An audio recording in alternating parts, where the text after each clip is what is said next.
శివారెడ్డి గారు and Kodikatti scene case వాదిస్తున్నటువంటి Salim గారు.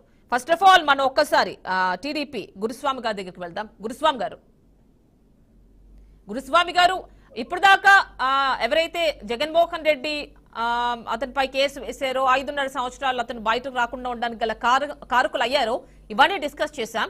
అయితే ఇలాంటి వారి పట్ల ఎవరు సపోర్టివ్ గా ఉంటారండి? అంటే పార్టీలు ఉండవా, ఏపీలో ప్రజా సంఘాలు ఉండవా, ఎవరు పని చేయాలి ఇలాంటి వాళ్ళ కోసం? పార్టీలు, ప్రజా సంఘాలు, కుల సంఘాలు అందరూ పని చేయాలండి. అంటే ఎస్పెషల్లీ ఇలాంటి వాళ్ళ విషయంలోనండి, ఇలాంటి వాళ్ళ విషయాల్లో కుల సంఘాలు పనిచేయాలి. సమాజంలో ప్రతి ఒక్కరికి కూడా బాధ్యత ఉంది. ఎందుకనంటే ఒక నిరుపేద దళిత కుటుంబానికి చెందిన వ్యక్తి వాళ్ళ ముసలి తల్లి ఉంది. 5.5 సంవత్సరం ఒక ఉద్యోగం చేసుకుని బ్రతికే వ్యక్తిని అన్ని సంవత్సరాలు జైల్లో పెడితే ఆ కుటుంబం వీధిని పడే పరిస్థితికి వచ్చింది. ఆ కుటుంబం కుంటుపడిపోయి ఉంది. ఈ రోజు వాళ్ళు తిండి తిప్పలు లేకుండా వాళ్ళు ఎన్నో అహోరాత్రులు ఎదురు చూశారు. తినడానికి తిండి లేని పరిస్థితిలో కూడా ఆ కుటుంబం ఉంది. అటువంటి కుటుంబాన్ని ఇన్ని సంవత్సరాలు జైల్లో పెడితే ఖచ్చితంగా ప్రతి ఒక్కరికి కూడా, సమాజంలో ఉన్న ప్రతి ఒక్కరు కూడా తలదించుకునే పరిస్థితి వచ్చింది ఈ రోజు. అంటే ఇలాంటి పార్టీల నుంచి ఏం చేస్తున్నారు ఉండాలి? గురుస్వామి గారు, ఇలాంటి పార్టీల నుంచి ఏం చేస్తున్నారు మేడం? అంటే మీలాంటి పార్టీలు ఎలాంటి సపోర్ట్ ఇస్తున్నాయి ఇలాంటి పరిస్థితుల్లో ఉన్న వాళ్ళ కోసం? వాళ్ళకి మా పార్టీ ఎప్పుడు కూడా మారల్ సపోర్ట్ గా ఉంటుంది. మా పార్టీ తరఫు నుంచి ఆ కుటుంబానికి మేము ఏం చేయాలనేది కూడా మా పార్టీ నిర్ణయం మేరకు మేము ఎప్పుడు సపోర్ట్ గానే ఉంటాము. మా పార్టీ ఆ విధంగానే పనిచేస్తుంది. అంటే ఉంటాము అంటున్నారు, ఉన్నారా? ఉన్నాము. ఏమైనా చెప్పగలరా ఏం చేశారు మేడం? ఏమైనా చెప్పగలరా ఏం చేశారు? ఆ కుటుంబానికి ఆ ఏరియాలో ఉండే మా వాళ్ళు ఆర్థికంగా కావచ్చు, అన్ని రకాల కూడా సపోర్ట్ గా ఉన్నారు. అన్ని రకాలుగా సహాయం అందించింది కూడా మా పార్టీ అందించింది. ఓకేనండి, ఒక్కసారి మనం లాయర్ గారి దగ్గరికి వెళ్దాం. కోడికత్తి శ్రీను కేసు వాదిస్తున్నటువంటి ఆయన. సో సలీం గారు 5.5 సంవత్సరాలు పట్టిందండి. అది కూడా న్యాయస్థానం జోక్యం చేసుకుంటే బెయిల్ పైన బయటకు వచ్చారు. ఎవరు రెస్పాన్సిబుల్ అంటే దీనికి అంటే 5.5 సంవత్సరాలు ఇంతకు ముందు మనం చూసాం. అంటే ఈ కేసులో మాక్సిమం పడే శిక్ష 3 సంవత్సరాలు అంటున్నారు 374 ఐపీసీ ప్రకారం. మరి 5.5 సంవత్సరాలు లోపల ఉన్నారు కదా, ఎవరండి రెస్పాన్సిబుల్ దీనికి సంబంధించి మీరెలా ఎలాంటి కోర్టులో ఎలాంటి వాదనలు వినిపించారు, ఎలాంటి న్యాయం వైపు మీరు వాదనలు వినిపించారు న్యాయస్థానం దగ్గర? అదే మనం కోర్టులో వాదించే వాదన ఇదే ఉంది. జగన్మోహన్ రెడ్డికి అసలు ఏమంటారు, కేసు ప్రొసీడింగ్ కూడా కోఆపరేట్ చేయటం లేదు. మరి లోయర్ కోర్టు కూడా మనకు ఎన్ఐ కోర్టు బెయిల్ ఇచ్చేది. దాని మీద వాదించాము. 4 years తర్వాత జగన్మోహన్ రెడ్డి మైటీ పర్సన్ అంటే స్టేట్ హెడ్ గా ఉండి ఆయన మరి చిన్న పిల్లల్లాగా ఏమంటే 4th క్లాస్ స్టాండర్డ్ లాగా వచ్చి అసలు దీంట్లో కుట్ర పనులు ఉన్నాయి అని అడగాలంటే ఎంత కామెడీగా ఉందని జడ్జి గారు అన్నారు. ఆయన కూడా విని అలా ఏమయ్యా అలా ఎలా అని ఆయనకు ఎన్ఐపీకి అడిగారు. 4 years తర్వాత ఎలా చెప్పడం. ఛార్జ్ షీట్ ఎప్పుడు ఫైల్ అయింది? 23 January 2019 లో ఫైల్ అయింది. ఆయన వచ్చి 10 April 2023 లో అడుగుతున్నాడు ఆయన. అండ్ 1923 అంటే ఎంత? 4 years తర్వాత Jaganmohan Reddy is the mighty person of the state, head of the state. ఆయన వచ్చి నాకు దీనిలో కుట్రకుండలు ఉన్నాయి, లోతురేపు కావాలంటే ఎలా అడుగుతారు? ఇది చాలా బాధకరంగా ఉంది.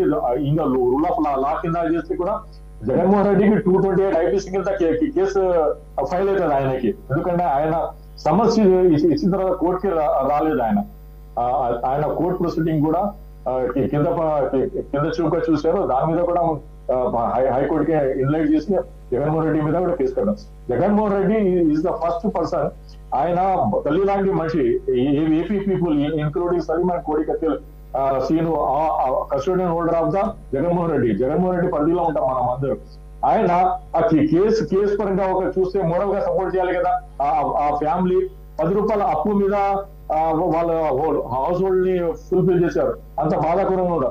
నేను ఒకసారి వాళ్ళ తల్లికి 1000 రూపీస్ ఇలా వినాను.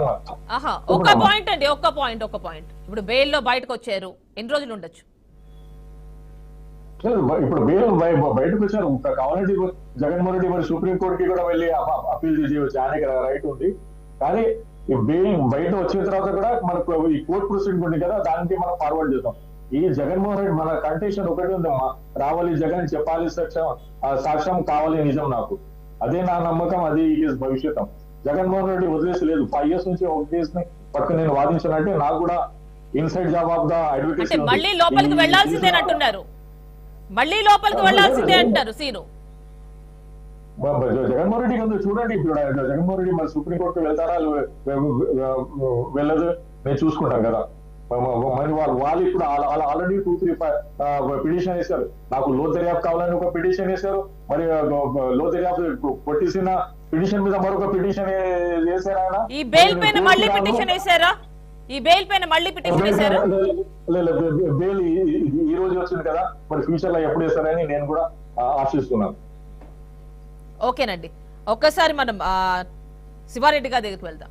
శివారెడ్డి గారు విన్నారు కదా? లాయర్ గారు విన్నాను మేడం. లాయర్ గారు బాగా చాలా స్పష్టంగా చెప్పారు. ఇన్ని సంవత్సరాలు కూడా వాదిస్తా ఉంటే తప్పు జరిగింది, అది అటాక్ చేయటం అసలు అది కరెక్టా అనేది ఒకసారి ఆలోచించాలా. మన మిత్రుడు ఇందాక చెప్తా ఉన్నాడు, మేము అన్ని సపోర్ట్ చేసాం అని చెప్పి. అసలు అన్ని సపోర్ట్ చేయటం అంటే అసలు ఈ సంస్కృతి కరెక్టా? ఒక వ్యక్తి మీద అసలు అటాక్ చేయాల్సిన అవసరం ఏంటి? దానిని మనం ఇక్కడ ఒక్క క్వశ్చన్ అండి శివారెడ్డి గారు, మళ్ళీ మీరు పై కోర్టులో వేస్తా అంటే సుప్రీం కోర్టులో మళ్ళీ మీరు అప్పీల్ చేసినట్లయితే ఈ బెయిల్ కి సంబంధించి మళ్ళీ లోపలికి వెళ్ళిపోవాలి కోడికత్తి సీను. దీనికి సంబంధించి మీ దగ్గర ఆన్సర్ ఉందా? ఇప్పుడు న్యాయస్థానంలోకి వెళ్ళినాక అంటే మీరు మళ్ళీ అప్రోచ్ అవుతారా? ఇది నా క్వశ్చన్ అండి. ఇప్పుడు అక్కడ ఉన్న వకీల్ సాబ్ మాకు ఏం చెప్పాడు, ఎట్లా ముందుకు వెళ్ళాలా, జగన్మోహన్ రెడ్డి గారిని అటాక్ చేసింది అది కరెక్టా కాదా అని చెప్పి ఇప్పుడు ఇవాళ మాకు ఇప్పుడు ఈ ప్యానెల్లో చూస్తే ఏంటంటే ముందుకు వెళ్లాల్సిన పరిస్థితి అవపడుతుంది కదా. వాళ్ళు మేము సపోర్ట్ చేసామని చెప్పి తెలుగుదేశం పార్టీ అంత స్పష్టంగా చెబుతా ఉన్నప్పుడు జగన్మోహన్ రెడ్డి గారిని అటాక్ చేసి ఈ కులాల మధ్య గొడవ పెట్టాలని చెప్పి వాళ్ళంతా తపన పడతా ఉన్నప్పుడు మరి దీని మీద జగన్మోహన్ రెడ్డి గారిని ఎందుకు అటాక్ చేయాల్సిన పరిస్థితి అనేది శివారెడ్డి గారు ఇక్కడ మా స్టాండ్ ఒకటేనండి. ఇక్కడ నేను అడుగుతోంది ఒకటే, ఆయన ఒకవేళ ప్రూవ్ అయితే మాక్సిమం పడేది 3 సంవత్సరాలు. అయితే ఇక్కడ చూసినట్లయితే 5.5 సంవత్సరాలు ఉన్నారు. ఇంకా అప్పీల్ చేయడం అవసరం అంటారా? ఒకటే మేడం, న్యాయస్థానంలో ఎవరికైనా న్యాయం కోసం అనుభవించాల్సిన శిక్ష కంటే ఎక్కువే అనుభవించారు కదండి. మాకు దెబ్బ మాకు తగిలింది కాబట్టి అది దేనికి జరిగింది, దేని వల్ల ఎవరు ప్రోత్సాహబలంతో చేశాడు అనేది మాకు తెలియాలి కదా.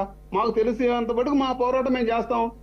అంటే శిక్ష అనుభవించాల్సిన దానికంటే ఎక్కువే అనుభవించారు కదండి. ఇంకా మళ్ళీ అప్పీలింగ్కి వెళ్తారా? జైలుకి ఎందుకు అటెండ్ కాలేదు శివారెడ్డి గారు? పోరాటం చేసేవాళ్ళు ఒకసారి కూడా జైలుకి ఎందుకు అటెండ్ కాలేదు? ఇప్పుడు వివేకానంద రెడ్డి గారిని చంపేస్తే ఇప్పుడు దానికే మీరు ఇప్పుడు రాష్ట్రంలో మీరు అధికారంలో ఉన్నారు, రాష్ట్రంలో మీరు సీఎం గా ఉన్నారు. వాళ్ళ సొంత బాబాయిని చంపేస్తే ఇన్ని రోజులు అసలు ఆ కేసు ఎటుపోయింది, ఎక్కడ తొక్కి పెట్టారు, ఎక్కడ మరుగున పడిపోయింది, ఎందుకు తేల్చలేదు? ఎందుకు తేల్చలేదు అంటే కోడికత్తి చెప్పేసి ఈ రోజు మళ్ళా చెప్తున్నారు. అసలు మీరు అధికారంలో ఉండి ఈ రోజు సొంత బాబాయిని చంపిన కేసులో ముద్దాయిని ఎందుకు తేల్చలేదు? మీరు ప్రతిపక్షంలో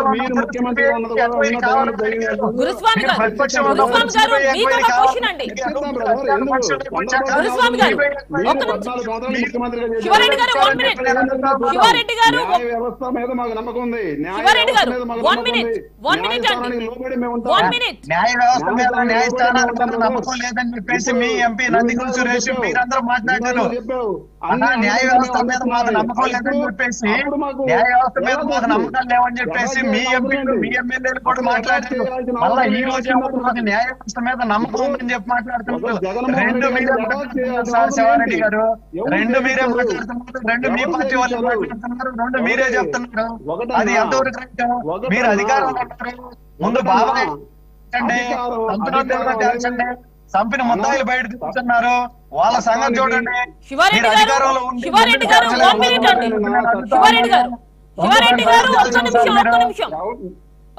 ఒక్కసారి గురుస్వామి గారు, అంటే ఇవన్నీ మీరు చెప్పండి. మాట్లాడారు, కోడికొత్త సీనుకి అనుకూలంగా మాట్లాడారు. ఇవన్నీ ఒక ఎత్తు అయితే రాజకీయ పార్టీలన్నీ కూడా వాళ్ళ మైలేజ్ కోసమే ఇలాంటి కేసుల్ని వాడుకుంటున్నాయి. మీరు కాదంటారా?